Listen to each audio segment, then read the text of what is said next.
Cape Ann Chamber. This is a Love Cape Ann report. It is the last day of August, the last day of summer. Oh no! Ken Riehl, CEO of the Cape Ann Chamber of Commerce, and I am here with Sara Young from the Schooner Adventure and this year's board president.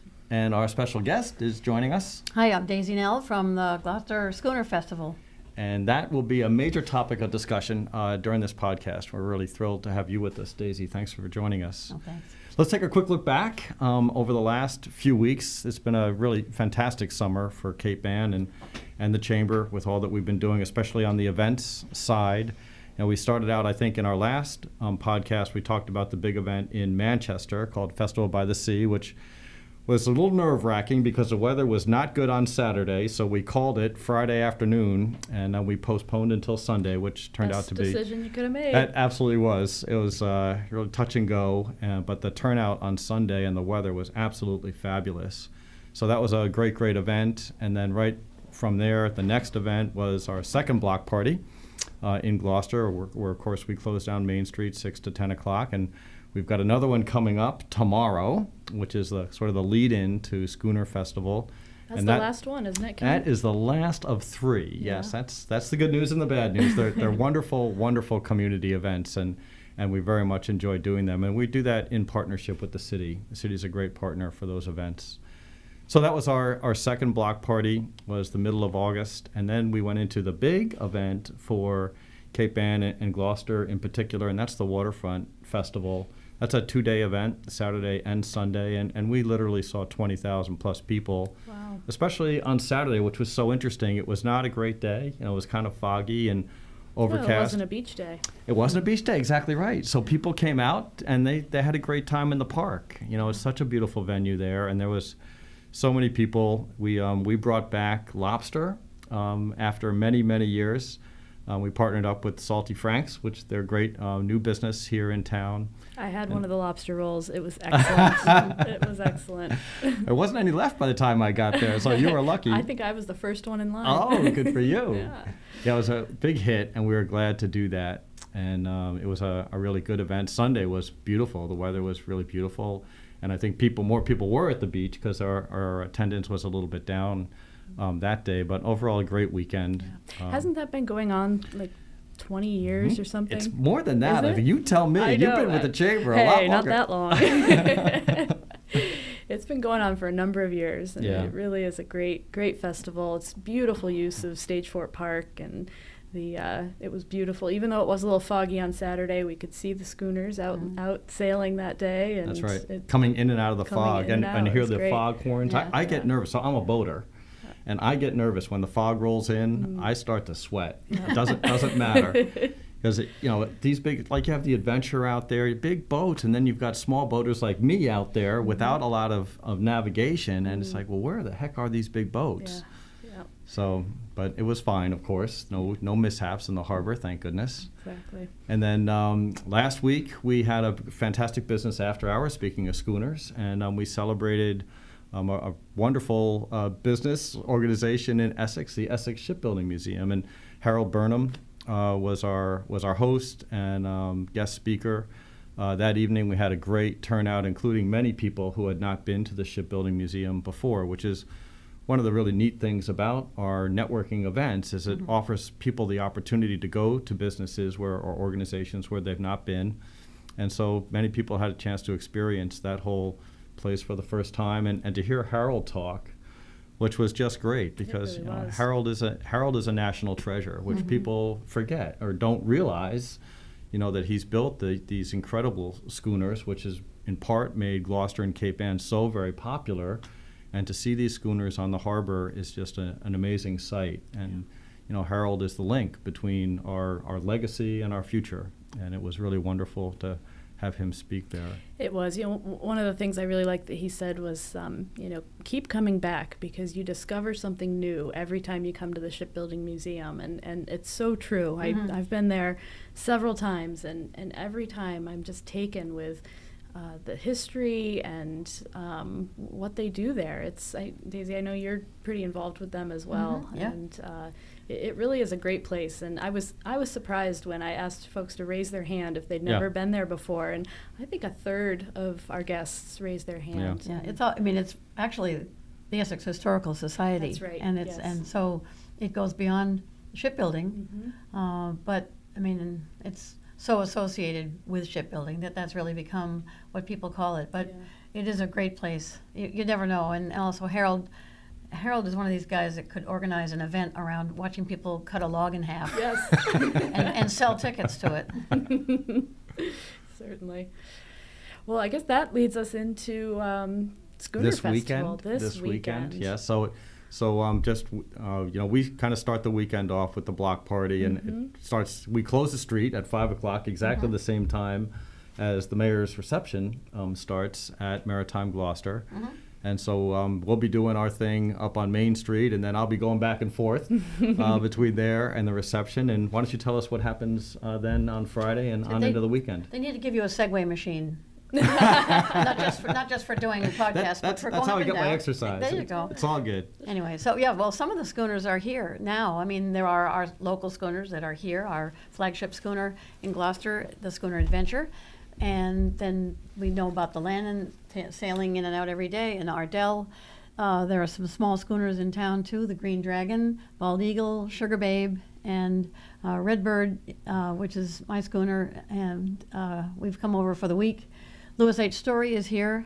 So I've just named 4 boats that are built by Harold. Out of the 24 boats coming this weekend, 4 are built by a guy who is the same age as my son. I mean, it's remarkable. He is a living legend, but don't tell him. But so that some of the schooners will be here a little bit early. They'll come trickling in throughout tonight, even into tomorrow, and then Saturday morning, Saturday afternoon. They'll all be here pretty much by the afternoon. They come in, do they anchor up in the harbor? Are they pulling up to the piers? No, this is part of what the festival committee works on, is finding a place for them.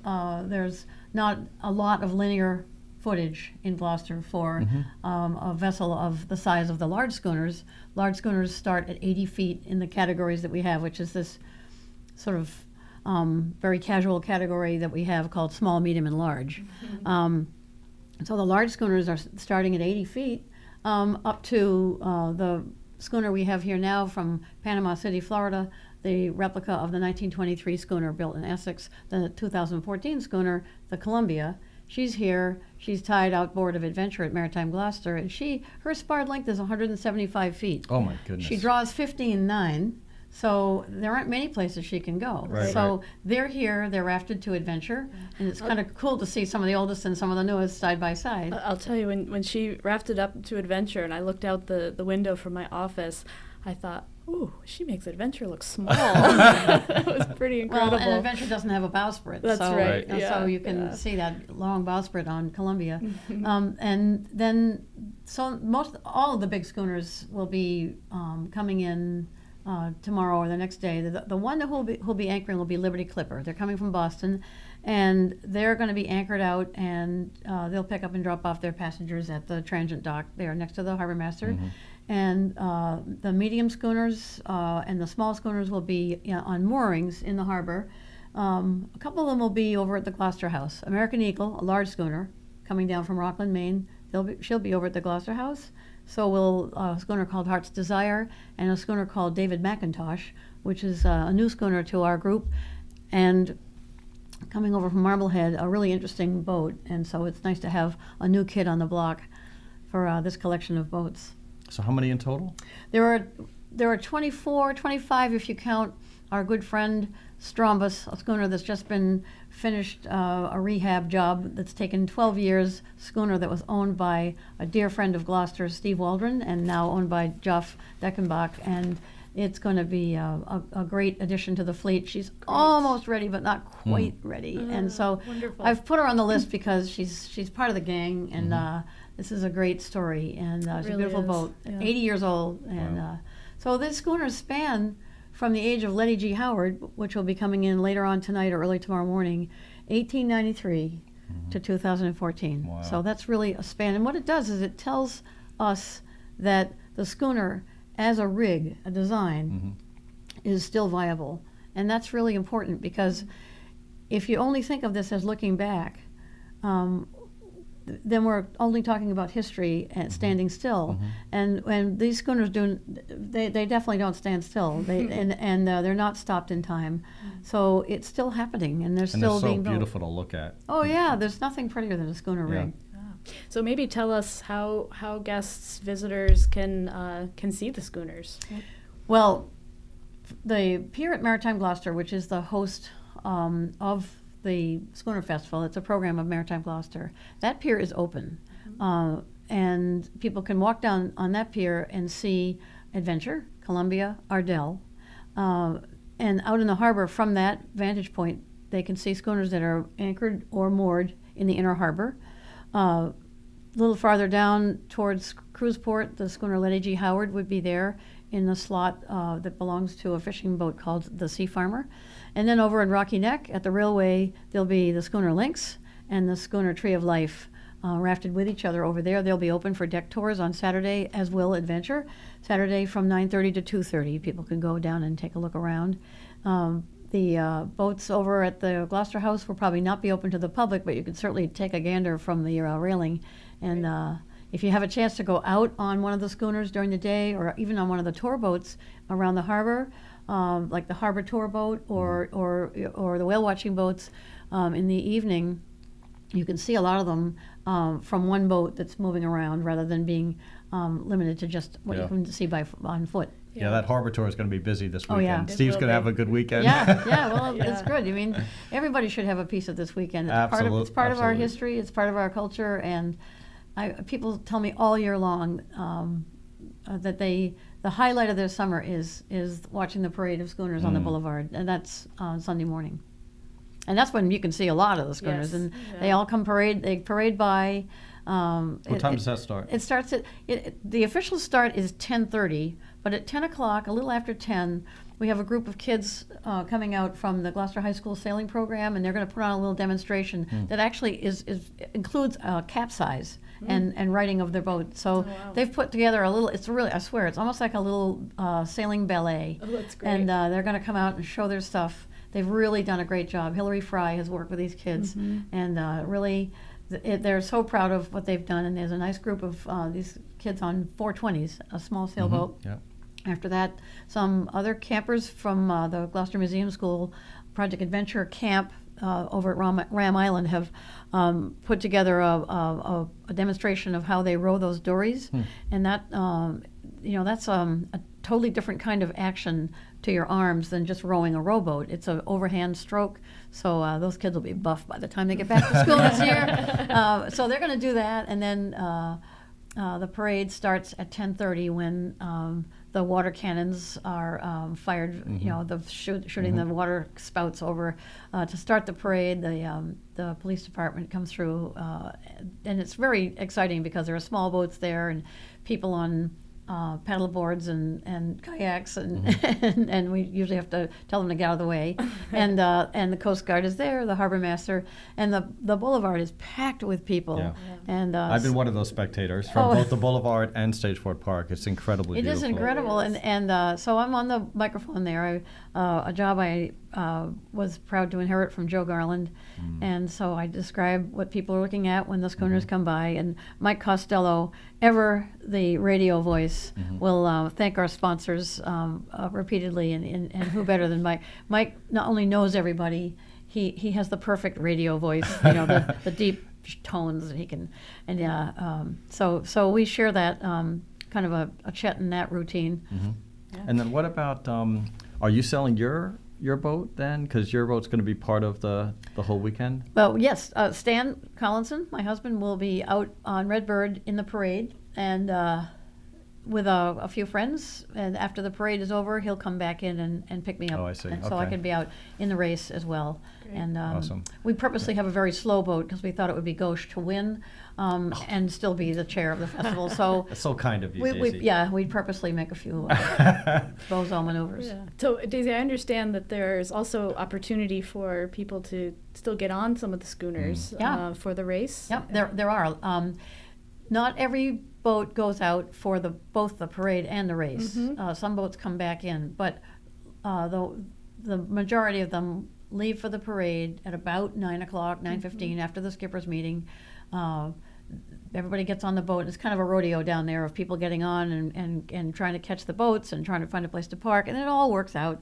And so the schooners that have room, I think there's still room on the Thomas E. Lannon, and they board over at the Gloucester House, and on Ardell and Adventure down at Maritime Gloucester. Columbia does not take passengers. I think that Roseway is taking passengers. They will also be when they get here, they'll be at Maritime Gloucester. I didn't they mention will. that earlier, Okay. but they'll be there. They're going to be the peanut butter and the sandwich Okay. between Columbia and Adventure. Yep. And Letty G. Howard, I don't think they have students on board. Right, they do. And I don't think Lynx and Tree of Life are taking out passengers, but Liberty Clipper will be taking passengers, but I think she's bringing them all from Boston. Great. But all those links and websites are on Maritime Gloucester's website and the Schooner Festival's website. Great. And Heritage Days, tell us a little bit about that. That's Well, Maritime happening- Heritage Day is great, and it's one of the reasons why the Schooner Festival Committee added an ingredient to its mission about 5 years ago. Well, we wanted to have more of a ripple effect, to use a metaphor that applies, to more than just one weekend a year.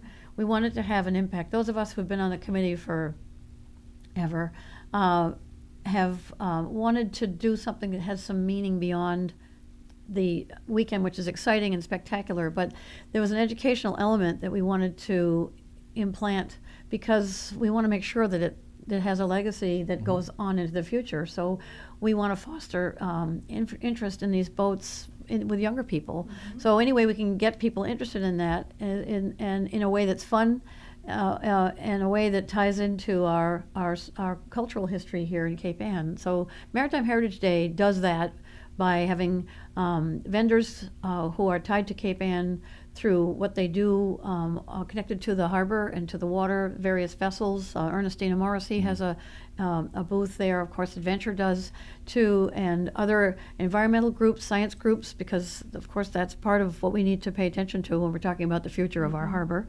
And there are also activities and fun educational activities that are fun about like little boat building or knot tying and things like that for kids and families, and food. You can't forget the ice cream guy. That's right. Yeah, he's great. And but lots of food and fun things to do all day. There'll be music too, right? Great music. Down Home Swing and Old Cold Tater Great. are going to join forces and play at Gino's on the deck there. Cool. And So this is all happening down on Harbor Loop. on Harbor Loop. It's Right. closed off like it is for the concerts on Right. Thursday nights. Great. Tents and little pavilions up there on the Harbor Loop, and then down the hill going down to the pier, there'll be more to do down there and then people can walk down out on the pier and see the boats. Great. Yeah, it's always a fun day. I had a lot of fun last year. I was at the Adventure booth for most of the day, and it's a great time. So It's a great feeling of community. You really know, is. people said last year because of the construction in the harbor, the whole thing was up on Harbor Loop, and people walked by and said they never knew that was part of the weekend. Yeah. And so we've decided to combine that by having it still up on Harbor Loop and down on the pier, so that Great. people can get the full experience. Yeah, and that pier, the new pier, is beautiful. It They is did a beautiful. great job putting it back together. Well, and it was inconvenient for a while, Sure but it was, was an yeah. inconvenient truth. It had to be done. It was a great cleanup project that just took place, and Right. then Humpty Dumpty got all put back together again. That's right. And an exciting new thing on the pier is the Aquarium? oysters. Oh, the oysters. Yeah, the oyster farm and the aquarium. oyster Both farm of them, and yeah. and the aquarium. Yeah. So Great. there's a But lot you can't to see. eat them, right? No, you can't eat them. Oh, Well, not yet. Okay. In 3 years? Are we allowed to eat them in like 3 years? Or? Something like that. Oh, all right. Yeah. Okay. We'll let you know. That sounds like no. Yeah. So again, the website where people can look up all this information, Daisy? There are two. GloucesterSchoonerFestival.net and MaritimeGloucester.org. And those are the two websites. You can Google, I mean, I feel like I'm speaking in tongues. You can Google either of those things, and the information will come up for sure. The Schooner Festival's been around for 33 years now, so there's a lot out there you can find if you go online. And will there be a map or any kind of brochure available at Maritime Gloucester? Or? Yes, and they're also over at the Chamber of Commerce. There's a big stack of them that someone picked up today. As a matter of fact, there are a lot of them at Maritime Gloucester. Some of them are at the Visitor Center. I took some over to the Beauport Hotel. Great. Best view in town.